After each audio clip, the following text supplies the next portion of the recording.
আসসালামু আলাইকুম প্রিয় শিক্ষার্থীরা, আশা করি সবাই ভালো আছো। শাকিল স্টাডি কেয়ারে থেকে আমি শাকিল স্যার। আজকে তোমাদের বুলিয়ান অ্যালজেব্রা সম্পর্কে আমরা একটু আলোচনা করব।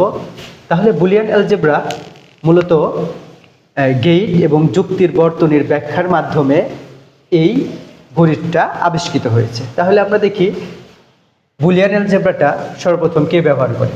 তাহলে ইংরেজ গণিতবিদ জর্জ বুলি 1854 সালে বুলিয়ান অ্যালজেব্রা আবিষ্কার করেন। আর তিনি এই বুলিয়ান অ্যালজেব্রাটা কি করেছেন, যে যুক্তিগত গেইট ও যুক্তির বর্তনী ব্যাখ্যার জন্য তিনি কি করে, এটা সর্বপ্রথম ব্যবহার করেন। আচ্ছা, বুলিয়ান অ্যালজেব্রা মূলত সত্য ও মিথ্যার উপর নির্ভর করে। বুলিয়ান অ্যালজেব্রাটা মূলত কি সত্য এবং মিথ্যার উপর নির্ভর করে।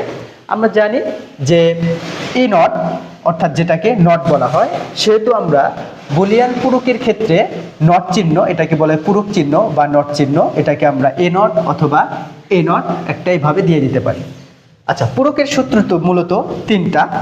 একটা হলো পূরক বলতে আমরা তো জানি, আগেই বলেছি যে নট, অর্থাৎ জিরো নট যদি থাকে তাহলে এর মান হবে 1, এ নট যদি থাকে তাহলে এর মান হবে 0, এ ডাবল নট যদি থাকে এর মান হবে এ।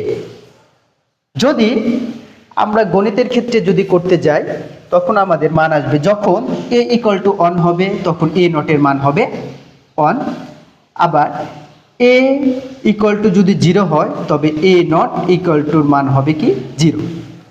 সেজন্য আমরা যদি বুলিয়ান অ্যালজেব্রা যদি করতে যাই বা গণিতটা যদি করতে যাই তাহলে আমাদের মৌলিক কাজ থাকবে হলো তিনটা। একটা হলো অর অপারেশনের কাজ, অ্যান্ড অপারেশনের কাজ এবং কি নট অপারেশনের কাজ। তাহলে আমরা এখন দেখি অর, অ্যান্ড এবং নট আমরা কিভাবে বুঝাবো এ সম্পর্কে।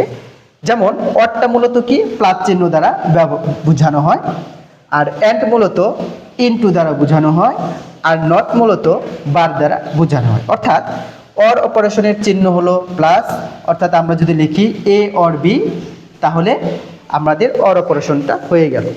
আবার এ অ্যান্ডকে যদি ধরি তাহলে এ অ্যান্ড বি, যেটাকে আমরা কি অ্যান্ড অপারেশন হিসেবে ধরতে পারি, এবং নট অর্থাৎ এ নট হিসেবে কি আমরা নট অপারেশন হিসেবে ধরতে পারি। আশা করি সবাই এই বিষয়টি বুঝতে পেরেছ। আমরা পরবর্তী ক্লাসে বিভিন্ন গেইটের যে সূত্রগুলো এগুলো নিয়ে আলোচনা করব। সবাইকে ধন্যবাদ।